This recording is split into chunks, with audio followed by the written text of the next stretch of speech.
Warna news Marathi, त्यास विश्वासार्ह बातमीचा. कोल्हापूर रत्नागिरी महामार्गावरील आवळी फाटा येथे आज पहाटे 4:30च्या सुमारास टायरने भरलेल्या आयशर ट्रकला भीषण आग लागल्याची घटना घडली. सुदैवाने या दुर्घटनेत कोणतीही जीवितहानी झाली नाही. मिळालेल्या माहितीनुसार KA-22 AB 1643 क्रमांकाचा आयशर ट्रक बेळगावहून रत्नागिरीकडे सुमारे 20 लाख रुपये किमतीचे नवीन टायर घेऊन जात होता.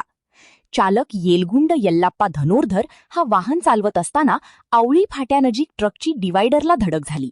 त्यानंतर ट्रकच्या केबिनमध्ये शॉर्ट सर्किट होऊन आग लागली.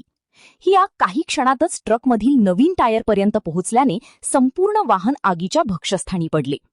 घटनेची माहिती मिळताच पोलीस अंमलदार अतुल निकम यांनी तात्काळ घटनास्थळी धाव घेत कोल्हापूर आणि मलकापूर येथील अग्निशमन दलाला पाचारण केले. तसेच हायवे ट्रॅफिक विभागाचे पोलीस अंमलदार दीपक पाटील, सत्यजित भाट आणि अनिकेत डोंगळे यांनीही घटनास्थळी पोहोचून मदतकार्य केले. अग्निशमन दलाच्या जवानांनी शर्थीचे प्रयत्न करून आग आटोक्यात आणली. मात्र ट्रकचे व मोठ्या प्रमाणात टायर जळून खाक झाल्याने लाखोंचे नुकसान झाल्याचा प्राथमिक अंदाज व्यक्त केला जात आहे. घटनेचा अधिक तपास सुरू आहे. वारणा न्यूजसाठी Prabhakar Patil. Subscribe now and press the bell icon. Never miss an update.